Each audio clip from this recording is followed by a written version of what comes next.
The night sky above Britain was calm, indifferent, and unbroken, as Harry Potter stood upon a lonely hill, the wind pulling at his cloak like spectral fingers. The war that had once defined his youth was long over, but the silence that followed carried its own weight, a stillness that felt brittle, as though reality itself were waiting to fracture. He felt it before he saw it, a pressure, a tightening in the air, a wrongness that did not belong to any magic he had ever known. The stars above him began to tremble. At first, they seemed only to flicker, like dying candles struggling against an unseen storm. Then one by one they elongated, stretching into thin, screaming lines of light that dragged across the heavens as if space itself were being torn apart by invisible claws. Harry's breath caught in his throat. His wand rose instinctively to his hand, though he did not remember reaching for it. The air thickened, becoming heavy and metallic, tasting of old blood and ash. The sky opened, not as a tear, not as a simple rip, but as a vast and impossibly deep wound carved directly into the fabric of existence. Color became meaningless within that wound. It was a vortex of madness, a spiraling abyss of purples, reds and sickly, bleeding golds, all moving in impossible directions. From its depths poured whispers, not in any human tongue, but in sounds that carried raw, predatory intent. They did not speak, they hunted. Harry tried to cast a spell, but the words shattered in his mouth. The magic in the air did not respond as it once had. It recoiled, twisted and fractured like glass struck by a hammer. Beneath his feet, the earth itself began to split open, veins of unnatural crimson light pulsing through the cracks like a monstrous heartbeat. The wind became a storm, and the storm became a scream. Lightning of corrupted color lanced down from the wound in the sky, striking the ground around him, turning soil to smoking black glass and air to fire. Each strike was accompanied by a sound that was not thunder, but laughter, deep, distorted, and impossibly distant. Harry staggered, fighting to remain standing as gravity itself began to warp, dragging him not toward the earth, but toward the sky that had become a hungry, howling abyss. His mind flashed with memories, Voldemort's last scream, the stillness of the great hall, the faces of those who had fallen so that he might live. He had thought he understood darkness. He had believed he had walked the edge of despair and returned. But this was something else entirely. This was not evil. This was entropy given will, hatred given hunger, madness given form. The world wrenched apart. Space folded inward, dragging him upward as the hill vanished beneath his feet, dissolving into splinters of broken memory and fractured light. The scream that tore from his chest was ripped away by the gale as he was pulled into the sky, toward the impossible wound that now consumed everything he had ever known. The last thing he saw of his world was the moon shattering into fragments of silver that spiraled into the abyss like dying stars. Then there was only the warp. He fell through a realm that had no distance and no direction, where time stretched and snapped like rotting thread. Shapes moved in the darkness, vast and coiling, their outlines defined not by form but by absence. They were not creatures of flesh nor spirit, but ideas made predatory, emotions sharpened into claws. They passed close enough for him to feel their presence, cold, slick, suffocating. Fear here was not an emotion but a law of nature. The smell of burning incense flooded his senses, thick and cloying, mixed with the stench of rot and old, rusted iron. He heard screams, not distant but intimate, as though they were taking place within the hollows of his bones. Bolts of warped light tore through the void like artillery fire, each impact sending ripples through a reality that had no ground to tremble upon. His wand clenched in his hand began to vibrate violently, its core burning hot, as if it could feel the wrongness of this place and was trying desperately to recoil. The magic within him twisted, no longer flowing like a river, but writhing like a wounded serpent. Then he saw it. A colossal burning wound in the fabric of existence, stretching wider than comprehension, bordered by storms of crimson lightning and vast, drifting fortresses of black iron and bone. Chains as large as continents floated through the madness, each link etched with screaming faces. Ding, faces. Distant suns burned with sickly, corrupted light, orbiting nothing, anchored to madness alone. He had been drawn into the eye of terror. Something vast and unseen brushed against his soul, and for a brief, unbearable moment he felt eyes upon him, countless, ancient, and impossibly hungry. He was not merely lost. He had been noticed. As the darkness closed in around him, and the whispers rose into a deafening choir, Harry wondered with a terror that eclipsed all others, whether souls that fell into this place were ever truly allowed to die, or if they were kept forever alive and screaming within the eternal madness of the warp.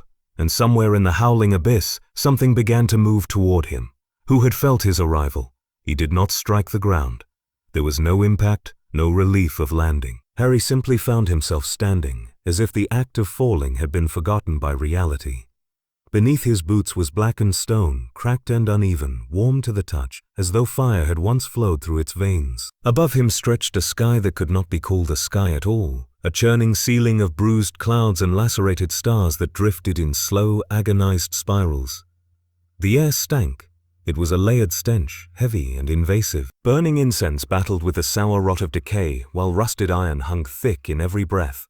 Each inhale felt like swallowing ash. The silence was not empty. It was crowded, packed to bursting with distant screams and the low, ever-present whisper of something vast and unseen breathing just beyond perception.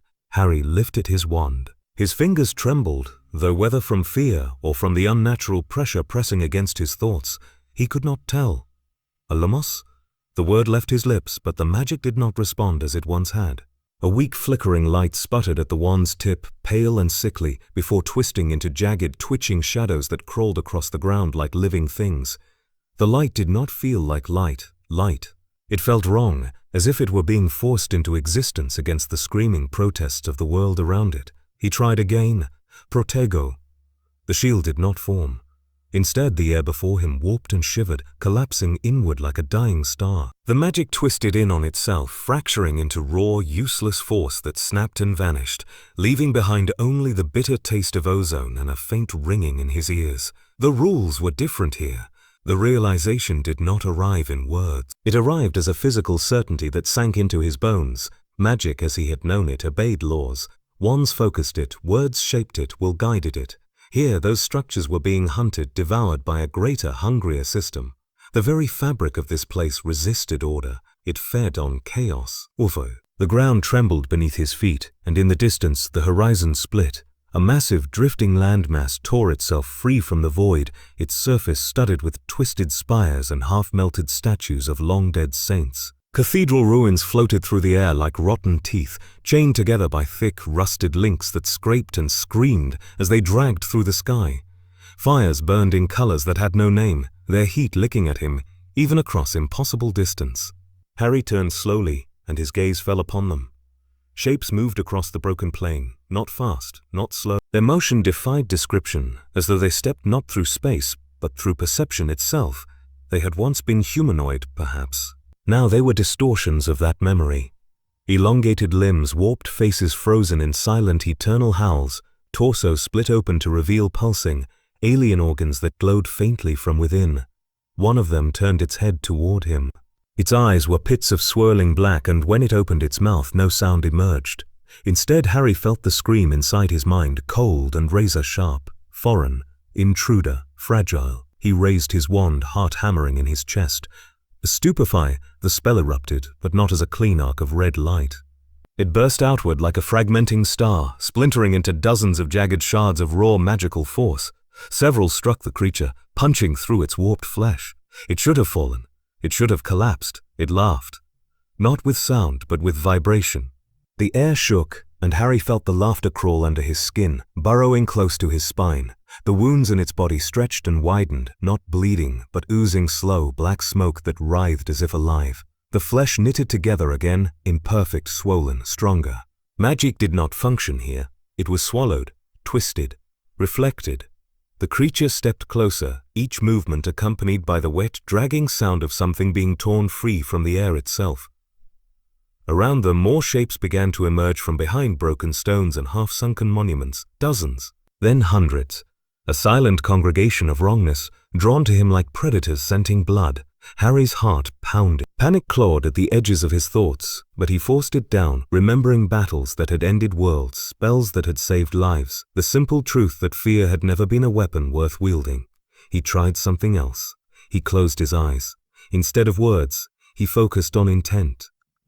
On the raw, primal desire for survival, for light, for the defiance that had once carried him through fire and death. He felt the magic move again, not through language, but through will alone. The wand flared.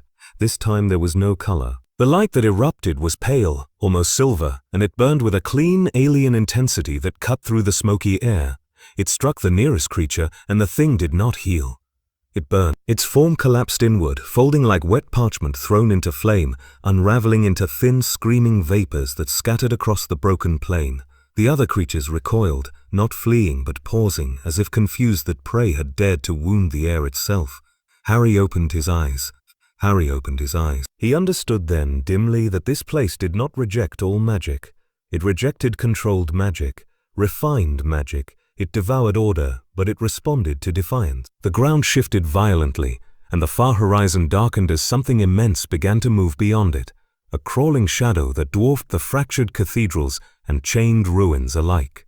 The air grew colder, heavier, and the whispers climbed in volume until they became a low, droning chant that pressed against his skull. The lesser things watching him slowly withdrew, not in fear but in reverence. Whatever was coming, they worshipped it. Harry tightened his grip on his wand, watching the distant shadow rise higher into the bruised sky, and wondered with a quiet, sinking dread not whether he could fight it, but whether it had been waiting for him all along. The shadow did not reach him, yet its presence pressed down upon the broken world like a crushing sky. Harry felt it in the way the air thickened, in the way the ground pulsed faintly beneath his feet, as though something vast was drawing breath through the bones of the land itself. The lesser creatures had melted away into the cracks and fractures of the plain, leaving him alone with the sound of distant shifting stone and the constant, low hiss of the warp. Ahead, beyond fractured pillars and collapsed statues, a structure rose from the darkness. It did not stand so much as loom. A cathedral of unimaginable scale, its buttresses grown not by careful design but by corruption and time. Blackened stone rose in jagged tiers carved into grotesque mockeries of saints and angels, their wings broken, their faces twisted in eternal agony. The stained glass windows were no longer glass, but thin, translucent membranes of warped crystal, pulsing faintly within a sickly light. Chains as thick as towers ran from its spires into the bruised clouds above, vanishing into storms of crimson lightning. Bells, cracked and half-melted, hung from fractured arches, tolling without movement, their hollow sound vibrating through both air and bone. Harry felt drawn toward it, though he did not know if the pull came from curiosity or fate. Each step toward the cathedral sank deeper into warmth. The ground grew hot, almost soft beneath his boots, as if the stone remembered fire and was desperately trying to return to it. The air grew heavier with every breath, layered with the smell of burnt parchment, sacred oils, and something far fouler beneath it all, the cloying sweetness of decay that had been sealed beneath incense for centuries. The massive doors stood open. They had once been carved with scenes of holy war, of armored warriors standing against darkness, of angels striking down twisted beasts. Now those carvings were warped. The warriors' faces were stretched into expressions of terror. The angels no longer looked triumphant. They looked consumed, their mouths carved wide in silent screams. Harry hesitated for only a heartbeat before crossing the threshold. Inside, the air was warmer, thick and heavy like wet cloth. The space within was vast, defying the limits of the structure's exterior, stretching upward into a ceiling lost in shadow and hanging chains. Rows of pews, carved from blackened bone, lay shattered and overturned, their surfaces etched with prayers that had been scratched out and overwritten in frantic heretical scrawl. Candles burned everywhere. Thousands of them, their flames guttering in colors that shifted from pale gold to deep, infectious crimson. The wax had flowed and hardened into twisted rivers that covered the floor, trapping within them fragments of armor, shattered purity seals, and the skeletal remains of those who had knelt here long ago. And they were not alone. Figures moved in the far reaches of the cathedral, emerging slowly from behind broken columns and tattered banners. They were human, or had been. Their bodies were thin, worn, wrapped in tattered remnants of robes and uniforms from worlds that Harry did not recognize. Their eyes were sunken, their skin pale and stretched too tightly over bone. Many carried broken weapons not raised in threat, but clutched like memories they could not discard. One stepped forward. He was broad-shouldered, his form still carrying the echo of soldierly strength, though now warped by starvation and time. The aquila of the Imperium was faintly visible on the rusted chest plate fused into his flesh. "You are not of this ruin," the man said, his voice dry, cracked, but undeniably human. "We felt it when you fell, Another figure emerged, wrapped in tattered robes covered in faint, glowing runes. His fingers were twisted and burned, as though he had clawed his way through fire. "You are wrong," he whispered, "but not of them." Harry lowered his wand slightly, though he did not release it. "Where am I?" The first man let out a broken sound that might once have been laughter. "You stand within a tomb that refuses to admit it is dead. This was a house of faith. A bastion against the storm." He gestured upward toward the unseen ceiling. Before the storm grew teeth, more figures stepped from the shadows, circling slowly, their movements cautious, reverent. Prisoners. Castaways. Castaways. Souls dragged into this place from battlefields and lost warships, from worlds cracked open by the eye. They had not become demons. They had not been consumed. They were simply forgotten. "We have waited," the robed man said softly, "are not for rescue. That is a foolish hope. But for change. For disruption. For something that does not belong." Harry felt the weight of their gaze pressing against him, the quiet, desperate hunger for meaning, for movement, for anything that was not endless stagnation. He felt it too. The cathedral trembled. Dust fell in slow, drifting clouds from the unseen heights, and the candles flickered violently, their flames leaning toward the open doors as if drawn by an approaching storm. From beyond the walls, the low chant of the warp grew louder, more insistent, threading itself through every crack in the stone. The robed man's eyes widened. "It knows." The soldier turned toward the entrance, dread etched deeply into what remained of his face. "It has found you." The stone floor split open down the center of the cathedral, a fissure glowing faintly with raw, pulsing crimson light. From within that growing wound in the earth rose heat, pressure, and the unmistakable sensation of something vast forcing itself closer. The lost souls began to back away, retreating into the shadows, their fragile defiance collapsing beneath old, familiar terror. Harry felt his wand grow warm in his hand. The cathedral that had sheltered them all these years was no longer a refuge. It had become a beacon, and something ancient was now answering that call. As the fissure widened and the first black, clawed shapes began to emerge from the glowing depths, one terrible question burned through Harry's mind with absolute clarity. Had he brought this doom with him? The fissure widened with a sound like tearing flesh, and the air within the cathedral turned to liquid heat. Harry felt it crawl across his skin, seep into his lungs, and settle into the marrow of his bones. The candles guttered violently, their colored flames stretching toward the growing wound in the stone like starving things reaching for meat. From the crack came voices, not sound, not words, presence. The first clawed limb emerged slowly, deliberately, as though it wanted to be seen. Its surface was slick with shifting colors, neither flesh nor metal, but a crawling contradiction of both. The fingers ended in hooked talons that scraped gently along the edge of the stone, sending sparks of crimson light scattering across the cathedral floor. Harry raised his wand, but no spell left his lips. Something else had already reached him. It slipped into his thoughts without force or violence, like silk sliding across bare skin. "You are broken from your world," it whispered, its tone warm and patient. "You are lost. You are alone." He tried to push it out, but there was no weight to push against, no intrusion he could grasp. It was simply there, coiling gently around his consciousness. "We can make you whole." The claw withdrew, but the fissure continued to pulse, growing brighter, more alive. The lost souls pressed themselves deeper into shadows, some whispering frantic prayers, others staring with hollow resignation. They had heard such voices before. Some had listened.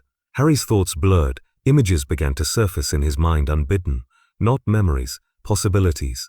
He saw himself standing once more beneath a clear sky, the eye of terror gone, its wound sewn shut as if it had never existed. He saw Hogwarts restored to a perfect, untouched state, the great hall filled with laughter, the air warm and safe. He saw Ron's crooked grin, Hermione's patient, familiar gaze. He saw graves vanishing, deaths undone, time folding backward like obedient cloth. "All you have lost," the voice murmured, "can be returned." The stone beneath him trembled as another limb pushed through the fissure, thickened now, spines rising and falling along its surface in a slow, hypnotic rhythm. The chain bells above began to toll faster, their sound no longer hollow, but eager. "You are not meant to rot in this place," it continued. "You are meant to burn bright, to carve your will into a dead and decaying universe." Harry's jaw tightened. He felt his heart begin to race, not with fear, but with temptation so raw it almost stole his breath. The promise was not crude. It was not brutal. It was carefully shaped, sharpened to slide perfectly into the fractures of his soul. "You lie," he whispered, though no one in the cathedral heard it. A sound like distant laughter brushed through his thoughts. "We do not lie, we bargain." A new vision rose behind his eyes. This time it was darker. Vast warships burning in orbital fire, worlds choked by tyranny, cities crushed beneath cathedrals of iron and bone. He saw chains wrapped around entire civilizations, their people kneeling beneath the weight of a corpse god that could not die. The Imperium, the voice breathed, a rotting empire worshipping a broken throne. Would you not remake it? Would you not free them? The clawed limbs slid further from the fissure, though none of them rushed him. They were not here to take, they were here to be accepted. "You are not like them," it went on, softer now. "You do not belong to their madness or their chains. You are untouched. That is why we noticed you. That is why we noticed you." The word "noticed" sent a chill deeper than any cold. The stone floor ruptured further, and shapes began to emerge from the crack, not fully formed, not yet. They shimmered on the edge of existence, framed by raw, pulsing warp light. The cathedral seemed to bend toward them, as if the very structure were bowing in anticipation. The lost soldier looked toward Harry from the shadows, his cracked lips moving. "Do not listen," he mouthed, though no sound escaped him. The voice turned its attention inward again. "We do not ask for your soul," it said. "Only your will, your direction, your fire." Harry felt his wand trembling in his hand, its core burning with unstable heat. The silver light from before flickered faintly, fighting against the red glow pooling from the fissure. Two forces pressing against him, neither offering safety, neither offering peace. "We can give you power beyond your childish spells, power to challenge gods, power to seal this wound forever." The air grew thick enough to choke. His breath came slow, heavy, each inhale tasting of incense, ash, and blood. The clawed hand slowly extended toward him from the fissure, stopping inches from the stone surface, not touching, waiting. "Take it," the voice urged. Harry looked at the hand. He could feel its presence not as danger, but as possibility. All the old pain, the old fear, the old exhaustion stirred within him. He had survived a Dark Lord, he had survived war, but this was an entire universe built on despair. Slowly, deliberately, he tightened his grip on his wand until his knuckles burned white. The claw's talons twitched almost imperceptibly. Around him, the cathedral shuddered as if it sensed the balance shifting. He did not strike the hand. He did not accept it. He did not accept. He simply asked, aloud and into the watching darkness, "What happens if I refuse?" For the first time, the voice did not answer immediately. The silence that followed was not empty. It was watching, waiting. And somewhere within the fissure, something vast began to stir, displeased by the sound of defiance.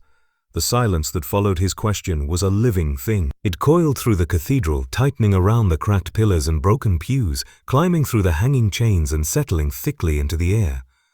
The whispering presence within Harry's mind did not retreat. It did not vanish. It simply sharpened. "Refusal," it murmured at last, its warmth gone, its tone smoothed into something colder, harder. "Is a fragile word in this place." The fissure pulsed once violently, and the first true wave of warp force surged through the cathedral. The candles exploded into spasms of shrieking flame, their wax tearing free from the stone like screaming flesh. Harry felt the pressure slam into his body, not as pain, but as weight, a crushing, suffocating gravity that sought to press him down into submission. The lost souls cried out, not in panic, but in recognition. "They have come," the soldier rasped, clutching at the wall as the stone beneath his fingers softened and wept thin, bloody cracks. "Are not for us, for you." The clawed shapes in the fissure drew back slightly, not retreating, but recoiling, as though something far more structured and hateful had suddenly made its presence known. The whisper in Harry's mind faded into a distant hiss, curling away like a serpent, withdrawing from approaching fire. And then piercing through the oppressive darkness came a new sound. A scream of metal. High above the cathedral, beyond the torn and tortured sky, reality howled as something immense tore through the warp storms. The air split apart in a wound of pure white violence, burning lines of ordered light ripping open the madness. Thunder not of chaos but of terrible discipline rolled through the broken world. The black ship had arrived, its silhouette burned into the sky like an iron funeral pyre. Body vast, angular, armored in relic plates etched with prayers and condemnations, its prow carved into the screaming visage of a skeletal saint. Rows of ancient cathedral-like windows glowed with a sterile, hateful light. Massive chains trailed behind it, dragging through the warp like harpoons.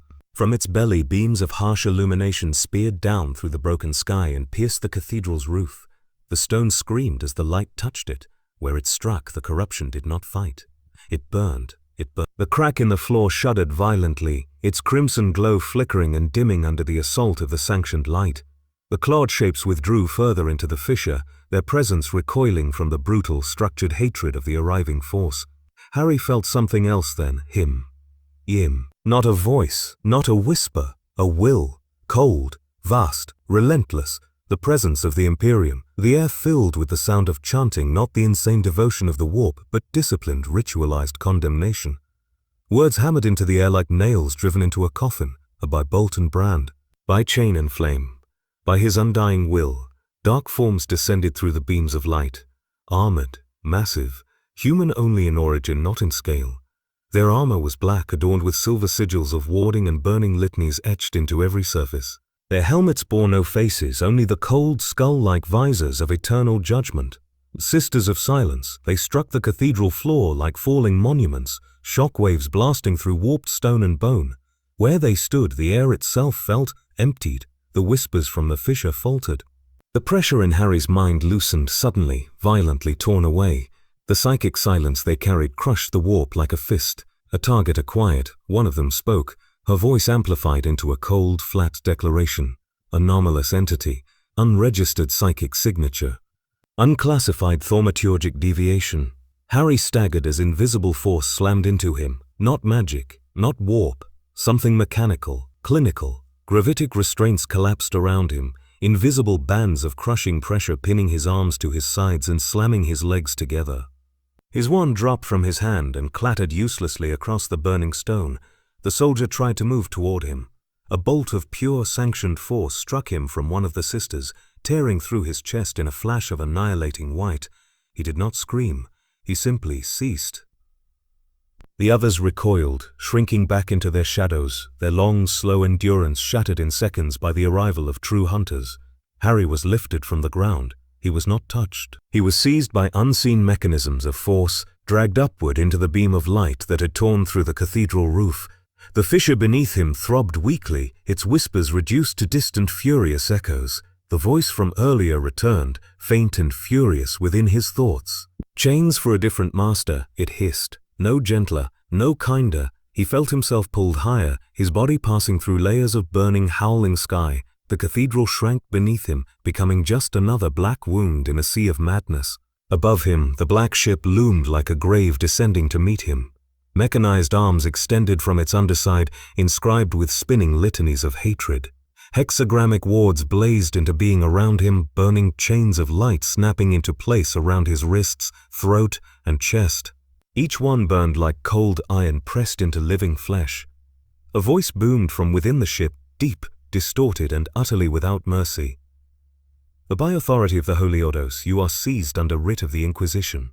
You will not resist, you will not speak falsehood. Your soul is forfeit to his judgment. Harry was dragged into darkness. The light vanished. The air changed, sterile, cold, smelling of burning oils and ancient prayers soaked into metal. As the hatch sealed shut behind him, and the last fragments of the warp's whispers faded into memory, one thought remained cold and terrifying in its clarity. Had he truly escaped damnation, or had he merely been delivered into a different kind of hell? The darkness within the black ship was not the softness of night, nor the comfort of shadow. It was engineered, layered with silence, pressure, and the faint, ever-present pulse of unseen machines breathing in eternal rhythm. Harry hung suspended within a cage of light, each glowing band wrapped around his limbs humming with a low, venomous vibration. They did not merely bind the body, they constricted the soul. The air tasted of sacred oils and scorched metal. Every surface beyond the energy field was black iron, etched with prayers in a dozen languages too old and too harsh to be spoken aloud by living mouths. The walls crawled with slow-moving, insect-like machines that whispered binary cant as they repaired microscopic imperfections with obsessive devotion. He felt watched, not by eyes, by instruments. An invisible pressure pressed against his thoughts, precise and clinical, as if unseen hands were turning him over in the mind, cataloguing fears, weaknesses, and forbidden potentials. His wand lay sealed behind a transparent barrier of crystal and iron, inches from his fingertips, yet as unreachable as a star. Remain calm, a voice in tone from everywhere and nowhere. It was not human, not machine, but something strained between the two. "Your continued compliance will reduce the severity of your judgment." Harry did not answer. The words felt pointless. In this place, silence was not defiance, it was expected. The ship shuddered around him, not with violence, but with strain, like an ancient creature swimming against an ocean determined to crush it. He felt the faint pull of distant, furious tides pressing against the hull, the warp battering at the barrier of reality, howling in frustration at the thing that had slipped from its grasp. Hours, perhaps days, passed. Time meant little within the ship's ritualized stasis. Hunger was controlled. Thirst was regulated. Even sleep was permitted only when approved by the machine's hidden logic. Then, slowly, the pressure began to change. The howling of the warp faded. The rhythm of the vessel smoothed. The violence pressing against existence drew back like a wounded animal retreating from fire. Harry felt it, a presence. Not the predatory hunger of chaos, not the cold instrumentation of the sisters. Something vast, ancient, exhausted. The chamber's restraints released him without ceremony. The energy bands faded into nothingness, and he fell lightly to the cold metal floor. Gravity felt heavier now, realer. A doorway of light irised open before him. He stepped through. The chamber beyond was vast, circular, lined with towering pillars of stone and gold. At the far end, through layers of burning incense smoke, a great window of armored crystal revealed the impossible sight of a world suspended in darkness. Titan. The light of Sol did not reach this place. Instead, it burned with the dull, sacred glow of a million ritual fires and the lingering echo of a star long denied. Monolithic cathedrals and fortress monasteries stretched across the moon's surface, their spires piercing the void like thorns against the flesh of heaven. The air inside the chamber trembled with chanting. Rows of hooded figures knelt in silent rows, their voices weaving together in a low, unbroken litany that vibrated through Harry's chest. At the center of the chamber stood an enormous golden structure. Not a throne, not truly, yet unmistakably a mockery of one. A relic, a focus, a symbol. Harry felt it before he understood it. The God Emperor. Not the being himself, not the broken, rotting form entombed upon Terra's true throne, but his echo, his pain. His pain. His eternal burning will stretch thin across a galaxy that had forgotten mercy. His mind brushed against Harry's. There was no voice, no words. Only sensation, endless war, dying suns, shrieked prayers swallowed by the void, worlds eaten alive by rotten madness. Faith burned down to its barest, rawest ember, and beneath it all, deathless suffering. Harry staggered, his breath leaving him in a broken exhale. The presence pressed closer, not curious, not kind. It did not examine him. It acknowledged him. A single burning fragment of thought pierced his soul. He felt the weight of it, the terrible honesty. In the vast mechanisms of the Imperium's nightmare, he was not a man. He was a variable, a flaw in the design, a candle flame that burned in the wrong color. The endless chanting intensified, bleeding into a harsher, more urgent rhythm. The air thickened with the scent of scorched incense and sanctified oils. Behind him, heavy footsteps echoed. He did not turn. A voice, human this time, though worn thin by years of sanctioned cruelty, spoke softly. "You stand before that which mankind worships." Harry finally looked back. A robed figure stood several paces behind him, face hidden beneath a hood of crimson and gold. A rosette of the Inquisition hung at his chest, its surface engraved with battle scars of ancient authority. "You feel his light," the Inquisitor continued. "Most do not. Most are too weak, too small." The words were not praise, they were appraisal. "A light that feels you," Harry said quietly. The Inquisitor inclined his head by the smallest degree. "A light that is dying." The truth of it struck harder than the warp's whispers ever had. "You were taken because you are dangerous," the man went on. "And not because you are weak, not because you are corrupt, but because you do not belong, and yet you endure." Harry turned his gaze back toward the golden focus, where that distant, ancient will lingered like a wound that would never close. In that sacred, terrible silence, one question rose unbidden to the front of his mind, burning with more fear than any demon could have inspired. If even the Emperor was only surviving, what hope did the rest of them truly have? The first tremor felt like a distant heartbeat. And somewhere, a subtle shiver through stone, metal, and air that most would have dismissed as the restless movement of machines too vast to ever truly sleep. But Harry felt it immediately, because it did not come from engines or structure. It came from fear. The chanting faltered, only for a fraction of a breath, but it was enough. The priest's voices tightened, their rhythm sharpening into something more urgent. The Inquisitor's presence behind him grew colder, more focused, like a blade exposed to air. Far beyond the crystal window over the scarred surface of Titan, the darkness shifted. The stars themselves seemed to recoil. A flash of distant fire bloomed at the edge of perception, followed by another, and another. Silent blossoms of destruction tearing open the void. The first impact reached the moon. The fortress beneath their feet shuddered violently, and Harry felt the tremor travel up through his boots and into his bones. The golden structure behind him thrummed, brightening as if in response to a predator's approach. "They have come closer than they should," the Inquisitor said softly, though there was no panic in his voice, only inevitability. Sirens began to howl through the vast complex. Not simple alarms, but basso cathedral-deep war dirges that vibrated through every wall. Incense thickened as purification systems flared to life, burning scents of sacred oil and bitter ash into the air. The chamber's far wall split open, revealing a corridor bathed in stern white light. "Come," the Inquisitor commanded. Harry followed without protest. The corridor was long, lined with reliefs of ancient battles carved into the stone. Space Marines, towering and godlike, were shown annihilating grotesque hordes, their bolters drawn in exquisite detail, the depiction of muzzle flash frozen forever in carved flame. The vibrations grew stronger. The war outside was no longer distant. They reached an armory. The doors opened with a thunderous hiss, and the air within was heavy with the oil-slick scent of maintained death.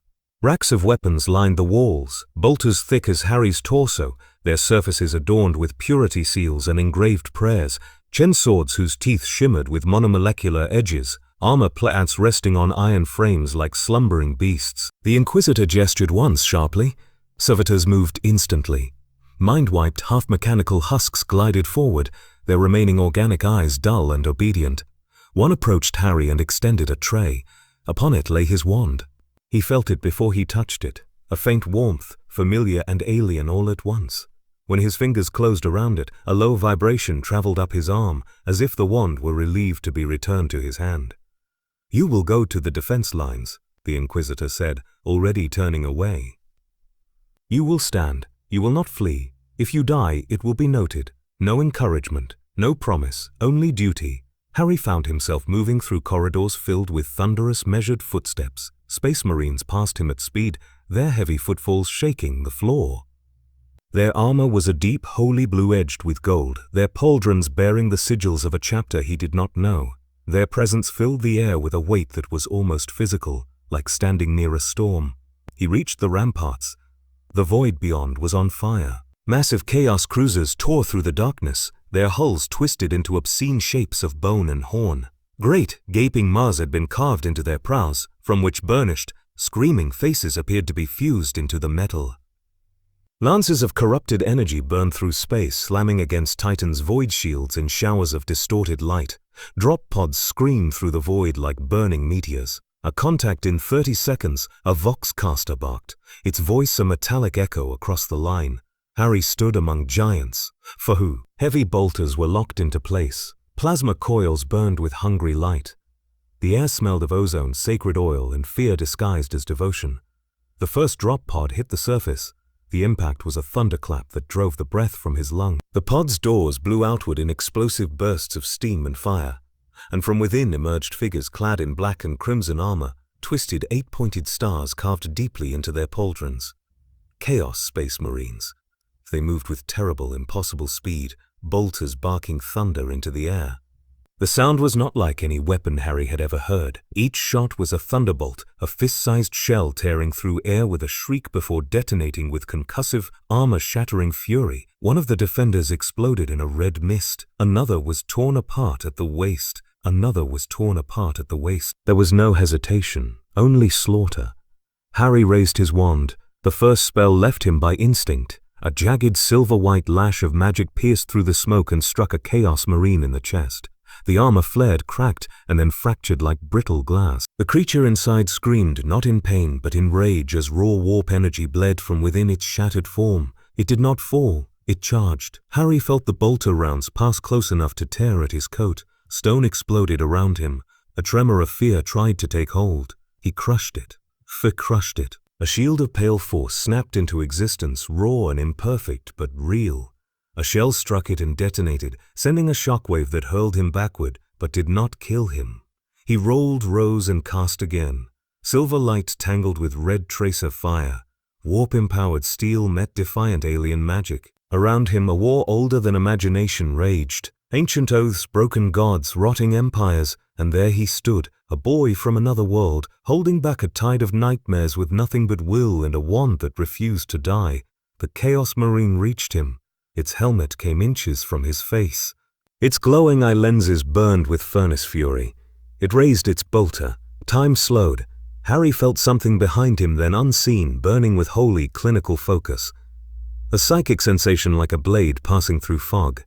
The Marine's head exploded in a burst of unnatural light. Behind Harry, mounted upon the rampart like a statue carved from judgment, stood a towering figure in silver armor, etched with wards and sigils. A grey knight, the warrior's voice was calm, distorted through a helm shaped like a skull of polished iron. "You should be dead," it said. "Why are you not?" Harry looked at the burning battlefield around him, at the ruined bodies, the screaming sky, the endless war. He did not know the answer. He did not know the answer. And from the depths of the warp-tainted fleet, something far worse than soldiers began to awaken, drawn by the unnatural harmony of wandlight and warp fire colliding for the first time. The fortress began to die by the time the second wave struck the surface. The sound of Titan's guns roared through the citadel, deafening in its constancy, a thunder that never faded, never softened, only layered itself upon older explosions until the air seemed to exist as pure vibration. Harry felt it in his teeth, in his ribs, in the hollow space behind his eyes. The Grey Knight stood unmoving behind him. The question remained unanswered. There was no time to speak. The sky itself ruptured as a new rent tore through the void, not in space, but in reality. A wound bloomed above the battlefield, raw and bleeding light, its edges writhing as if trying to seal, failing with every passing heartbeat. From it, warp fire poured. It did not fall. It flowed like a liquid storm of unnatural flame, licking across the ramparts and devouring the air. Where it touched stone, the surface blistered and twisted. Where it touched flesh, there was no scream, only sudden, merciful silence as bodies were reduced to ash that screamed instead. "Get down!" a space marine roared. Harry did not move. The warp fire struck him. It should have consumed. It did not. Instead, the world folded inside out. Reality lost weight. Direction twisted into meaninglessness. The last sound he heard from the battlefield was the howl of a bolter shell that never reached him. The fortress did not disappear. It unraveled thread by thread until it became a tapestry of burning memory that scattered into nothing. He was falling again, not downward, inward. The Imperium welcomed him like a wound reopening. Color had no name, sound had no source. All sensation arrived at once, without order, without mercy. He felt ice and fire in the same breath. He tasted iron ash, and something sweet and rotten beneath it. He heard prayers whispered backwards, chanted by voices that had never belonged to throats. The wand was still in his hand. It burned. Not with heat, but with pressure, as if it were about to dissolve under the weight of this place, and was fighting desperately against its own annihilation. Shapes approached. Demons. They did not rush him. They circled, slow and deliberate, their forms shifting with every flicker of perception. One wore the vague outline of a robed scholar, its parchment-like skin covered in writhing sigils. Another resembled a broken child. Its face split open to reveal a second mouth filled with needle-like teeth that chattered silently. They spoke without mouths. "You have fallen, Father, now," said one. No chains, no overseers, no saints, only truth. Harry tried to form a shield. The spell collapsed into a shimmer of half-formed light that was instantly devoured by the surrounding madness. The Imperium did not resist him. It examined him. It peeled him open.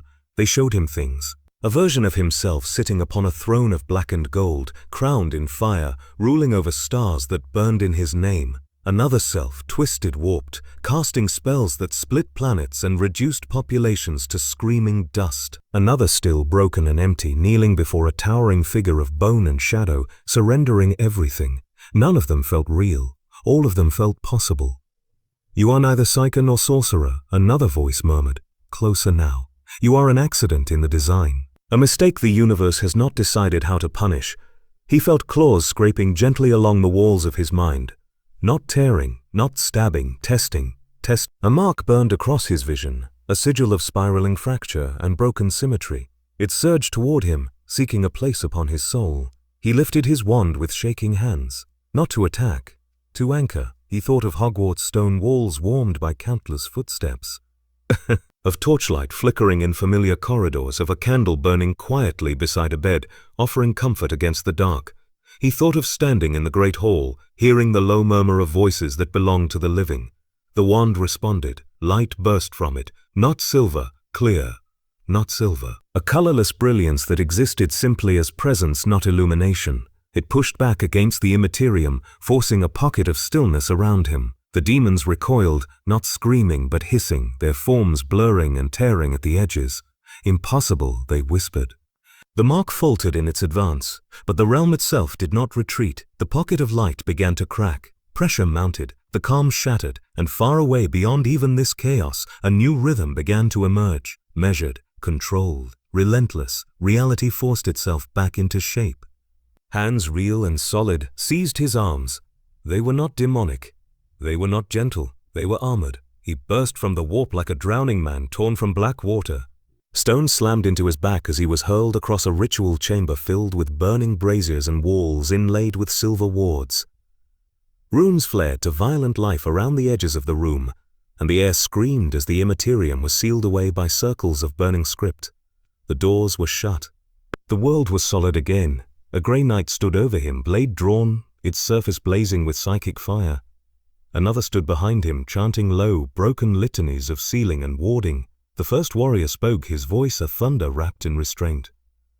"You were taken beyond the veil," he said. "You returned." Harry struggled to sit up, his muscles shaking, his soul feeling scraped raw. The runes around the chamber pulsed faster. Outside, distant explosions told him the battle was not finished. Not even close. He felt different. Not stronger, not corrupted, but marked. Something unseen lingered at the edges of his being, like a scar that had not yet decided whether it was wound or weapon. The Grey Knight lifted his blade slightly higher. "So tell us," the warrior said calmly, "what did the warp leave inside you?" The runes did not dim, they did not fade. They did not fade. They burned brighter, their cold silver light crawling across the chamber walls like living frost. Harry sat against the stone, breathing slowly despite the knot of dread coiled tight around his ribs. The Grey Knight's blade remained raised, unmoving, its edge humming with restrained psychic fire. He considered the question. What had the warp left inside him? "I don't know," he said at last. It was the truest answer he had.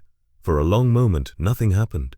The chanting of the second Grey Knight continued, low and steady, threading through the air like iron wire pulled taut.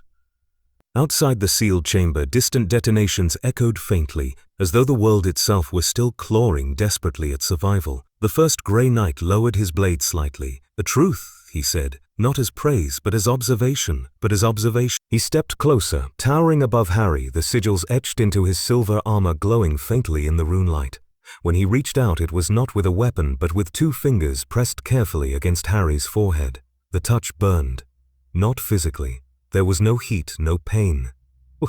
But pressure exploded behind Harry's eyes as something ancient and disciplined pushed against the edges of his mind. Not intrusion, not violation, inspection. He felt the night move through the surface of his thoughts like a blade parted through water. Hogwarts, Voldemort, loss, victory. The Cathedral of the Lost, the whispering presence in the fissure, the chains of the Black Ship, the Emperor's distant dying echo. Then the Eye of Terror, the Fall, the demons, the light he had summoned in a realm that despised order. The Grey Knight withdrew his hand. "You are not tainted," he said. "That is worse." Harry frowned. "Worse? You are intact," the warrior replied, "in a place that breaks gods." The runes flickered, but did not go dark. The door at the far end of the chamber opened with a heavy, deliberate grind. A third figure entered, taller even than the others, his armor more intricately carved, every surface covered in wards so dense they seemed carved from light itself. Justicar. He did not look down at Harry, he looked through him. This one was not forged in the warp, the Justicar said to the others, nor shaped by it, nor claimed, and yet he survived immersion, murmured the chanting knight. The Justicar's helm tilted slightly, and disrupted it. Harry felt a tightening in his chest. "I didn't plan to," he said. "Intent," the Justicar answered, "is irrelevant." From the distant fortress corridors came the sound of something heavy moving fast. Orders barked through Vox relays. The muffled thunder of bolter fire pressed faintly through layers of shielding. The battle still raged. The Justicar turned back to him. "You have become a variable in a war that does not accept uncertainty." "I didn't choose this," Harry said. A faint pause hung in the air. "Neither did we," the Grey Knight replied quietly. The runes began to dim. Not because they were failing, because they were being dismissed. The seals burned out one by one, leaving faint, smoking scars in the stone. The chamber's air warmed slightly, losing the biting edge of absolute warding. "You will walk," the Justicar said. "If you are what you appear to be, you will not flee." The restraints were removed without ceremony. Harry stood. His legs trembled, but they held. The chamber opened back into the fortress, where the world was once again a place of sound and fury and blood. The smell of burning circuitry and scorched flesh crept in immediately. The sky beyond distant windows flickered red with ongoing bombardment. A corridor stretched before them. At its end, light flared violently. "The outer sanctum is compromised," came a voice over Vox, distorted by static and urgency. "We are losing the eastern bastions." The Grey Knights moved without hesitation. Harry followed. They emerged onto a grand terrace overlooking a portion of Titan's war-torn surface. RV. A bastion had collapsed entirely, its once impregnable walls shattered into choking clouds of debris. Chaos forces swarmed through the breach, black and crimson forms pouring over loyalist defenses like a living wound. And at the center of it all, something else. Something taller than the rest. Broad, armored, surrounded by a haze of twisting false light, a Chaos champion. Its helm was crowned with twisted horns, its blade burned with silent hungry warp fire. Each step it took cracked the ground, leaving faintly screaming fractures in its wake. It turned its gaze toward the terrace. Toward Harry. He felt it immediately. Recognition. The champion raised its sword in a slow, deliberate gesture. "I smell you," it boomed across the battlefield, its voice amplified not by machines, but by the screaming air itself. The one who walked the storm and did not kneel. The Grey Knights shifted subtly, forming a half-circle in front of Harry without being commanded. The Justicar's voice was calm. "It has chosen you." Harry felt his wand stir in his grip, faintly warming. The Chaos Champion began to walk forward, each step drawing closer through fire and ruin, its presence bending fire and fear around itself. "You are not claimed," the monster called. "That makes you a prize or a prophecy." The sky burned brighter, the ground trembled anew, and the distance between them began to close. Harry tightened his grip, feeling the faint familiar resistance of the wand's core.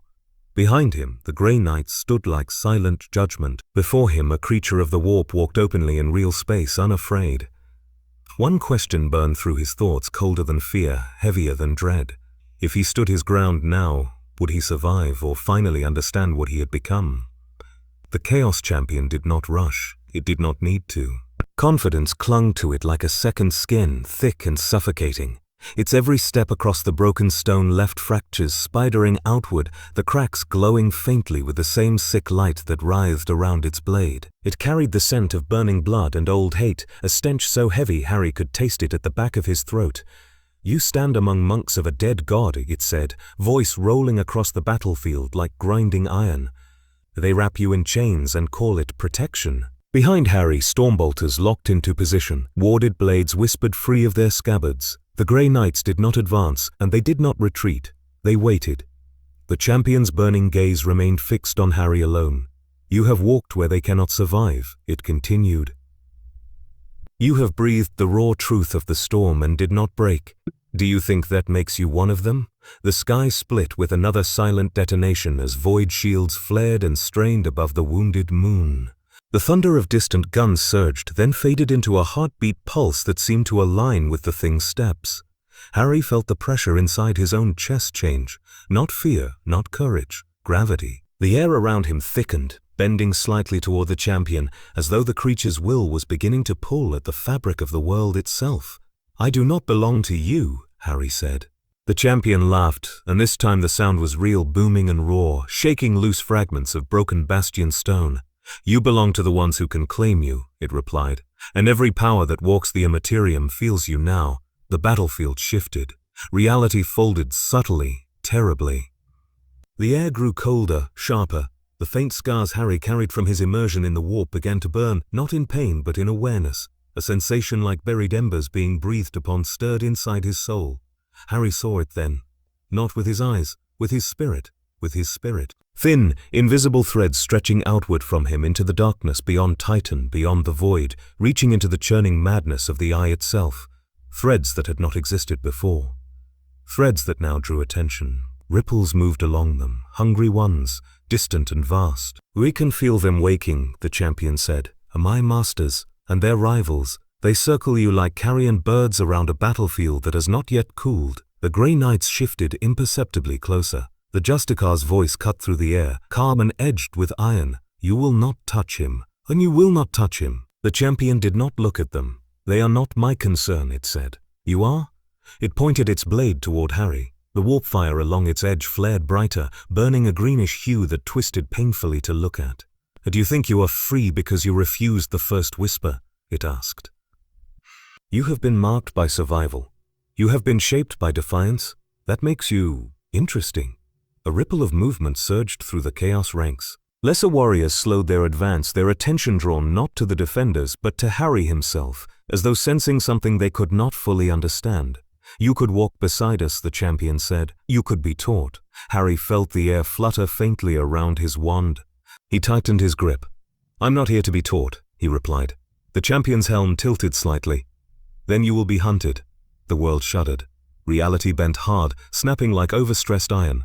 From the rent in the sky, things began to emerge. Not ships, not soldiers, eyes. Vast, half-formed, watching shapes pressed against the thin veil between warp and real space. Tentacular shadows slid through impossible angles, their attention focused like spears. The threads Harry had glimpsed tightened, tugged, sang with hostile recognition. "Do you feel it?" the champion asked softly. "The great powers turning their gaze upon you," Harry did. "A pressure. A presence. A presence." 1,000 distant, monstrous thoughts brushing across his soul like fingers trailing through water. Interest. Curiosity. Possession. The grey knights opened fire. Bolter shells screamed across the battlefield, exploding among chaos ranks in violent bursts of holy destruction. Lightning clawed outward from ancient psy-cannons, ripping corrupted flesh and twisted ceramite apart. The sound was deafening, a relentless storm of sacred violence. The champion did not move, it raised its free hand. Warp light flared into a curved barrier that devoured the incoming fire, swallowing the Emperor's wrath into nothingness.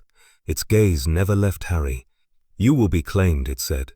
"By us, or by the ones who fear you, or by the ones who would burn entire stars to dissect what you are." It took another step forward. The ground split beneath its feet, and from the cracks poured thin tongues of corrupted light that began to crawl toward Harry, eager, starving.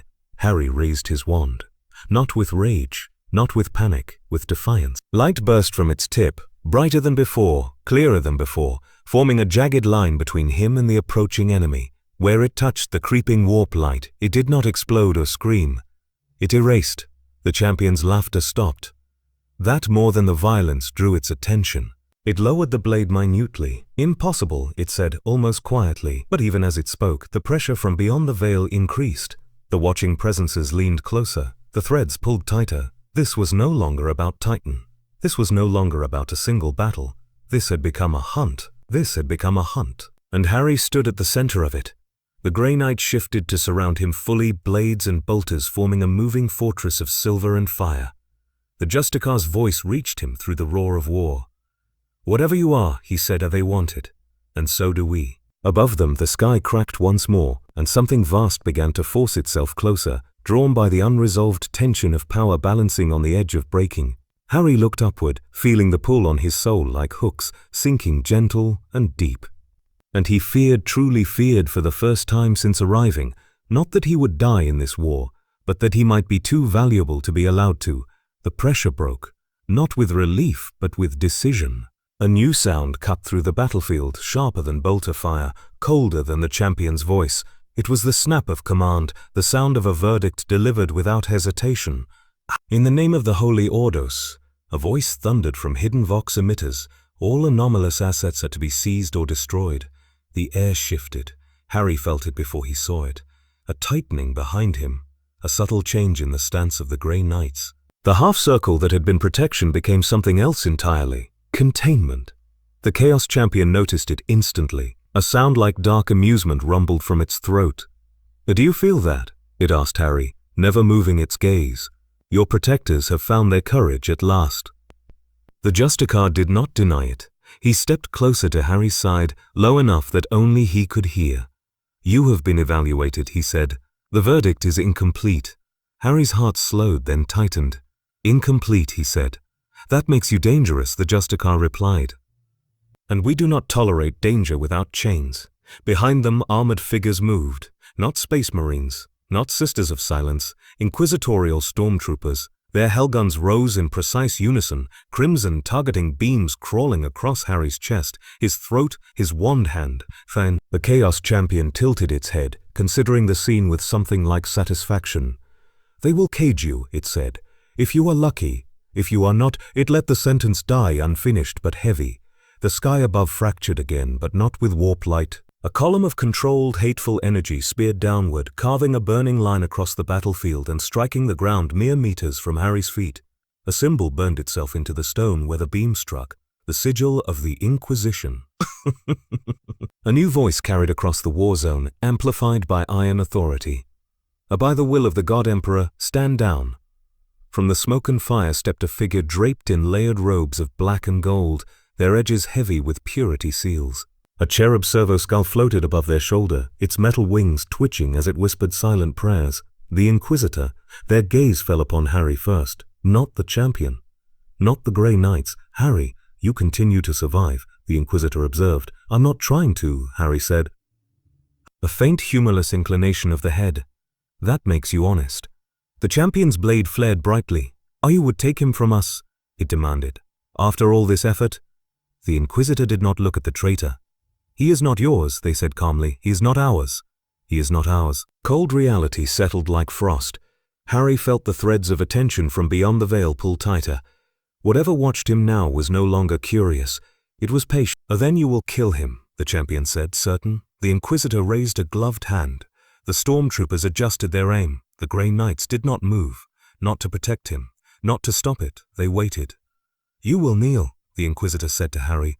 The word carried no anger, no cruelty, only procedure. Harry looked behind him. Silver armor, emotionless helms, warriors born and bred to destroy what he represented. He looked ahead, a champion of chaos, amused and waiting, its master's eyes peering through the veil. He looked up. He looked up. A sky cracked by gods and monsters and the machinery of endless war.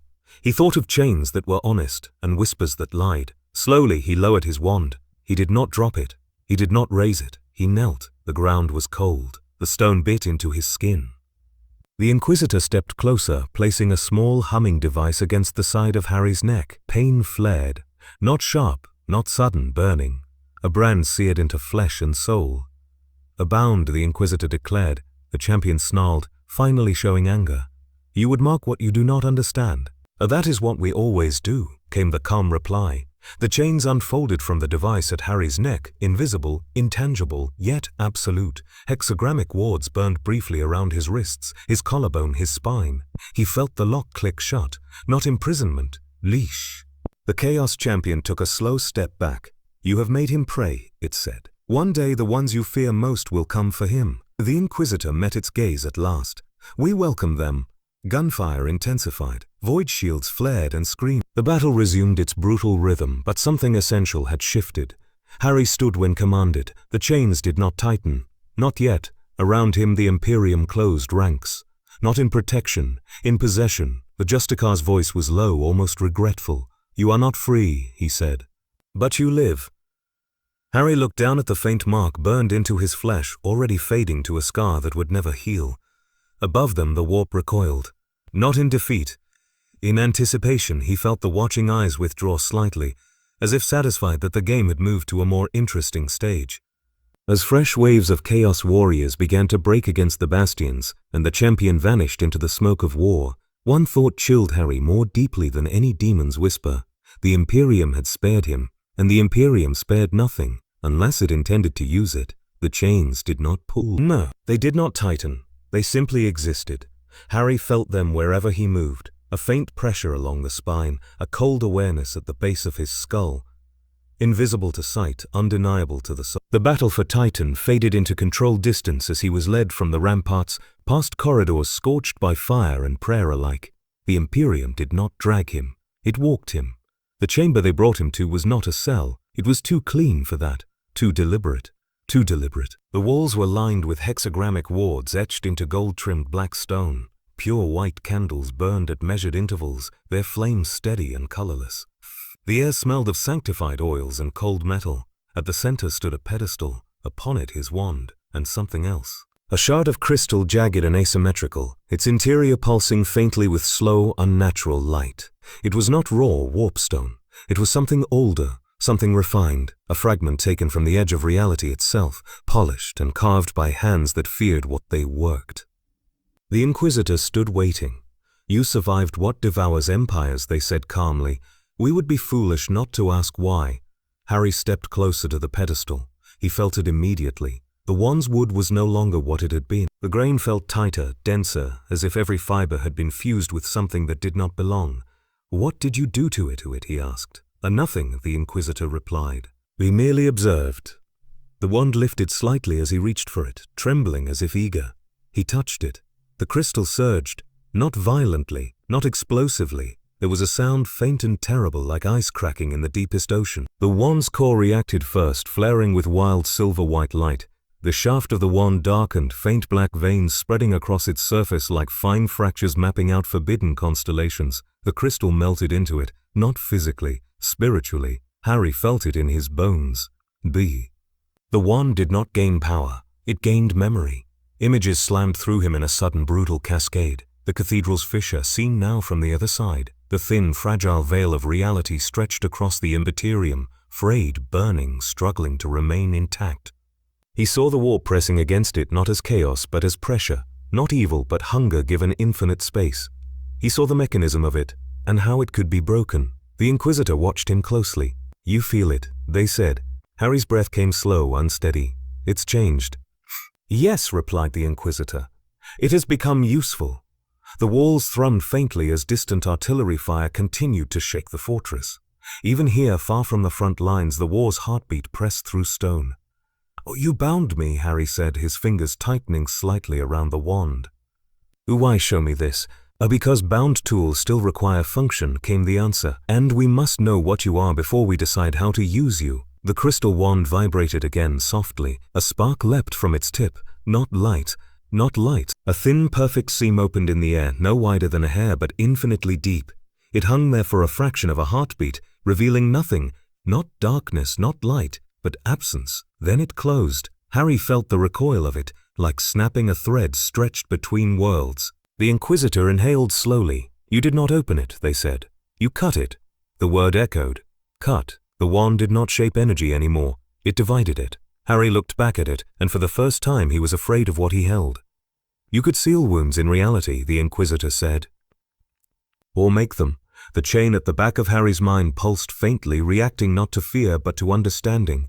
"This is why the warp circles you," the Inquisitor continued. "And not because you are strong, but because you are incompatible." Far above them, through kilometers of stone and void shields, a new tremor ran through Titan. Bigger, wider, a ripple that felt wrong even to the fortress itself. The candles flickered.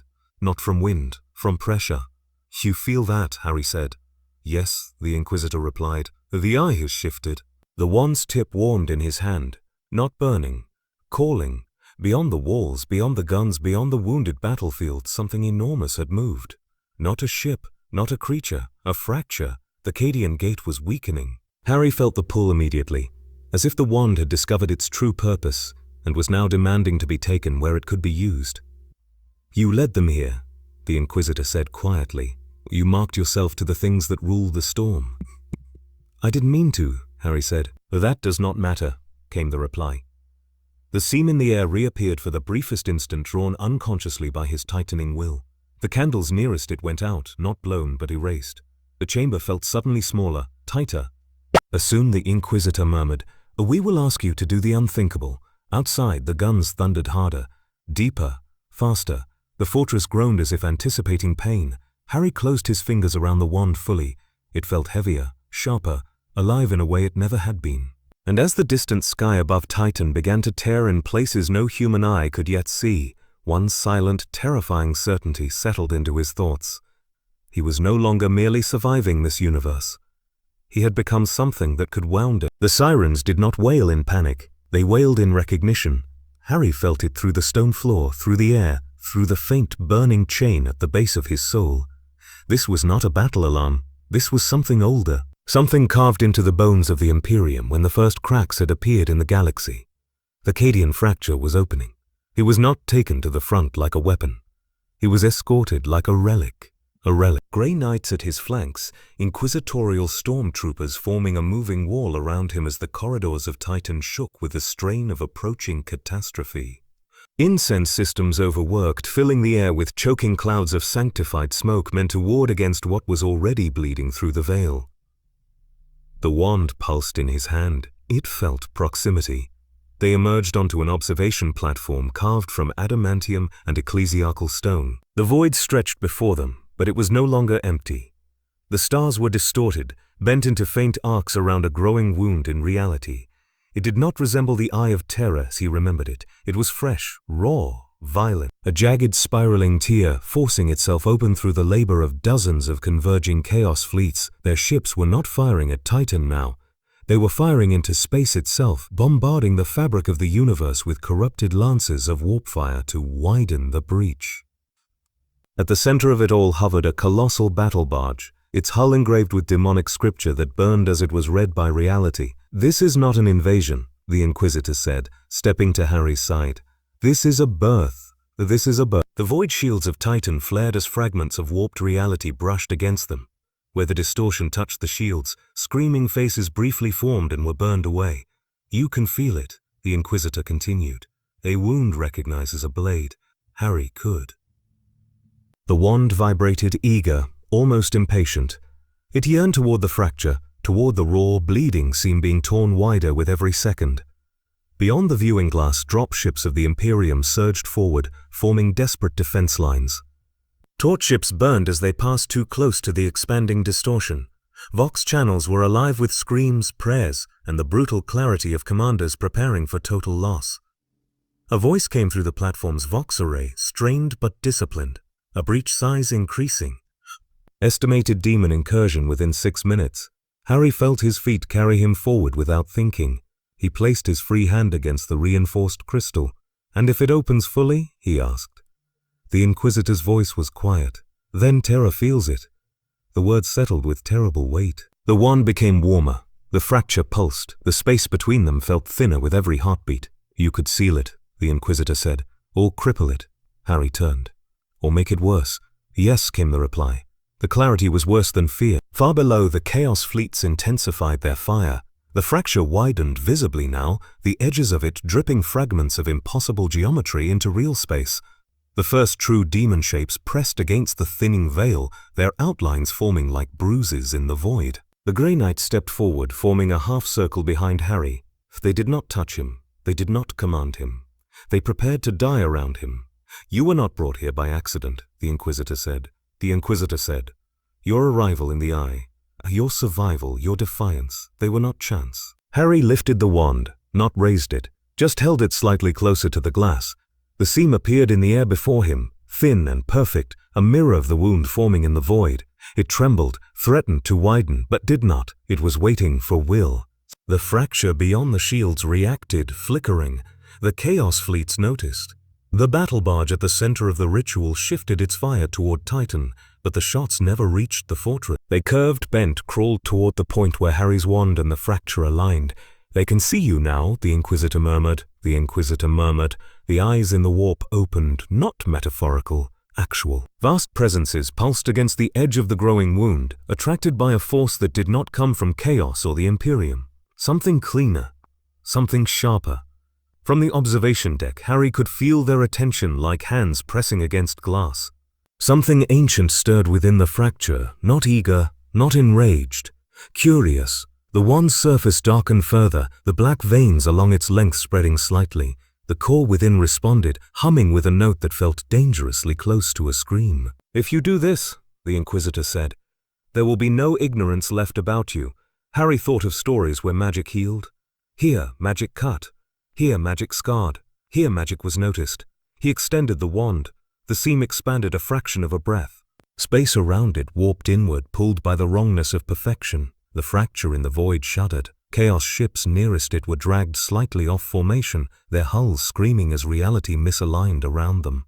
A lesser demon form was torn cleanly in half, not by energy but by severance. Gasps filled the observation deck. "You can cut it," the Inquisitor said. Harry felt the pull from beyond increase, not command, invitation. If he widened the seam, if he pushed, he could collapse the ritual.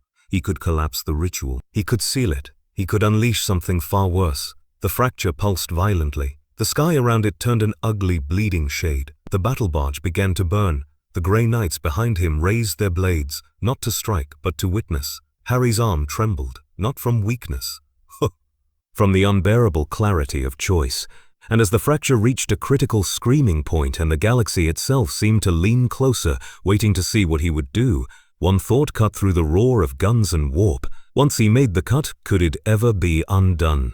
The moment stretched until it broke. Harry did not strike forward. He did not withdraw. Instead, he pushed the seam sideways, almost imperceptibly, like guiding the edge of a blade across something too delicate to shatter. The wand responded with a vibration that thrummed through his bones, and the line of perfect absence widened just enough to become visible to the naked eye. The fracture in the void screamed, soundless, wordless, real. Chaos ships nearest the breach were dragged violently out of position, their hulls shrieking as reality itself peeled them apart.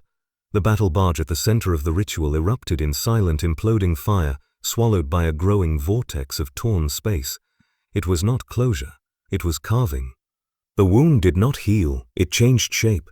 The demons pressing against the veil recoiled, their half-formed bodies flung back into the immaterium like scraps of broken thought cast into storm, but with their retreat came a tension far greater than panic or fury. Presence. The warp leaned in. The Imperium held its breath. "Enough," the Inquisitor said quietly.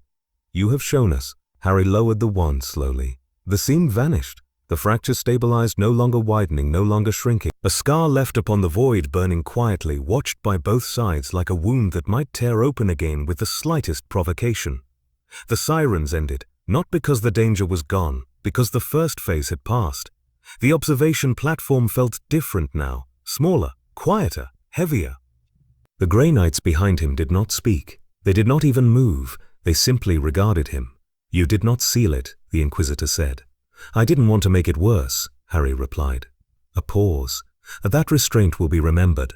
The words were not comfort. They were warning. The fortress shuddered once more, and this time the tremor was not from war. It was from something rooted much deeper in the structure of reality. Systems strained as the fractured Cadian gate settled into a new, unstable equilibrium. Harry felt it in the chain at his spine. A change. Not tighter. Heavier. Irreversible, the Inquisitor murmured. "You are marked now." The air around Harry shifted. The temperature dropped a fraction. The faint scent of burning incense was overtaken by something ancient and dry, like parchment abandoned beneath a dying sun. The lights dimmed. Not failed. Dimmed. Out of the glass in the reflection of the void, something began to appear over Harry's head. A faint shape. Not a halo. Not a crown. A pressure. A weight. The suggestion of an unseen mantle settling across his consciousness. The Grey Knights took a single, unified step back. The Inquisitors slowly removed their gloves. "This was not planned," they said. Beyond the platform, the fracture pulsed once more, and within it, something vast shifted its attention. A voice brushed against Harry's mind. Not hungry, not cruel, patient. "You stand between." He felt it settle behind his thoughts. Not a whisper, but a presence that had existed long before his world had formed.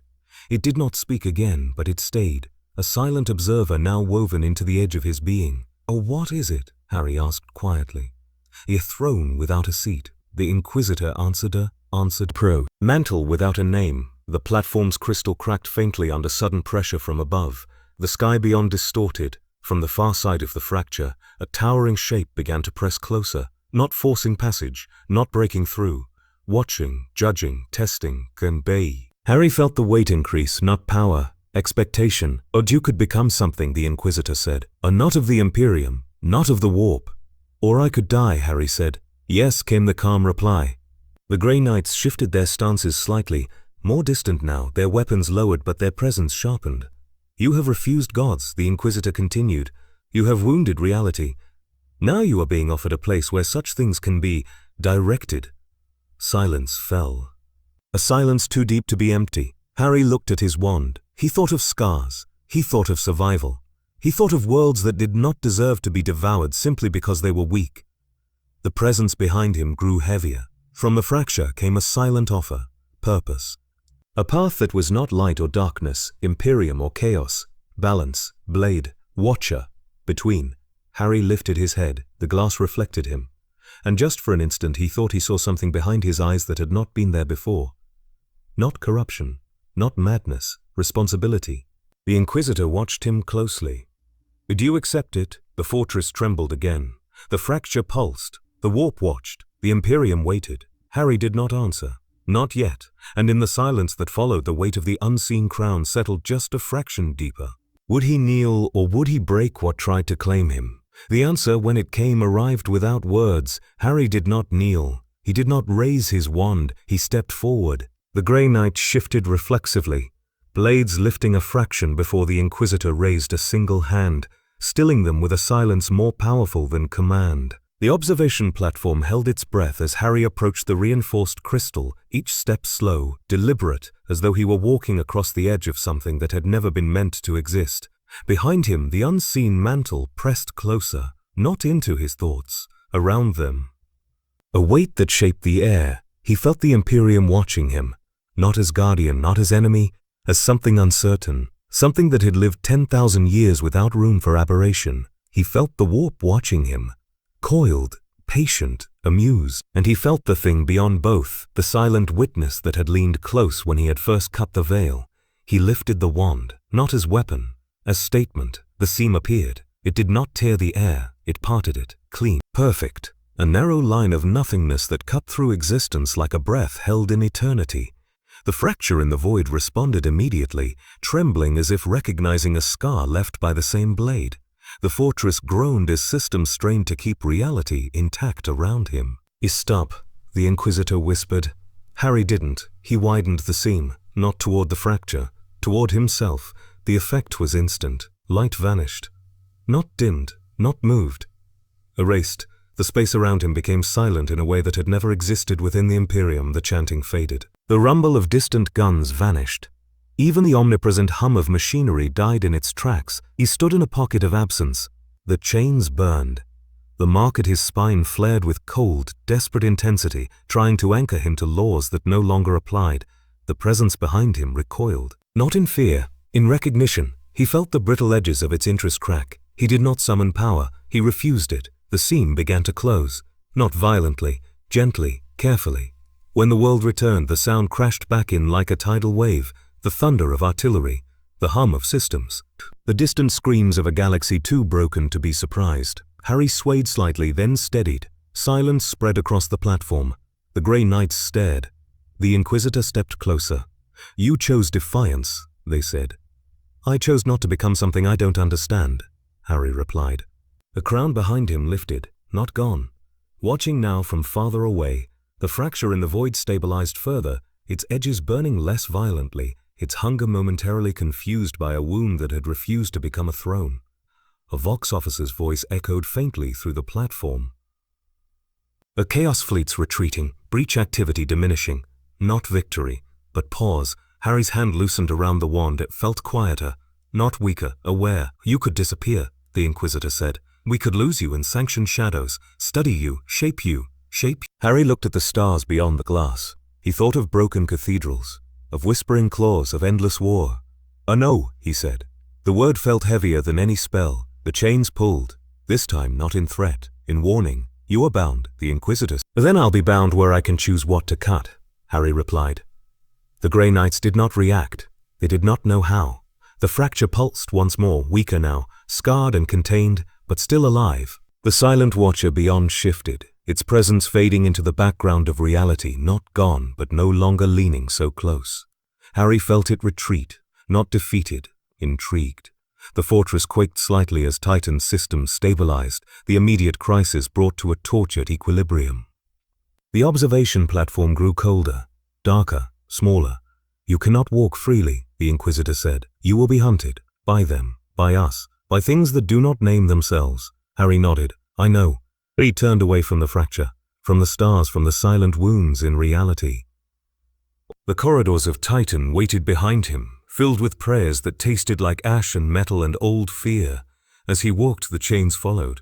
Not pulling, not tightening, watching. Behind him, the fracture shimmered faintly, settling into a scar the galaxy would pretend not to notice. Above it all, beyond sight, beyond sound, something in the warp slowly, thoughtfully withdrew its attention. Not because it lost interest, because it had found something more interesting than corruption. Resistance. Harry felt it in the way the air shifted as he left the platform. In the way the wand no longer trembled. In the way the silence behind his thoughts felt observed but no longer claimed. And as the doors to the chamber closed behind him, and the light of the broken stars vanished from view, one final thought rose in his mind, colder than fear and heavier than hope. If he now stood between gods and monsters, who, in this universe of endless war, would ever dare to stand between him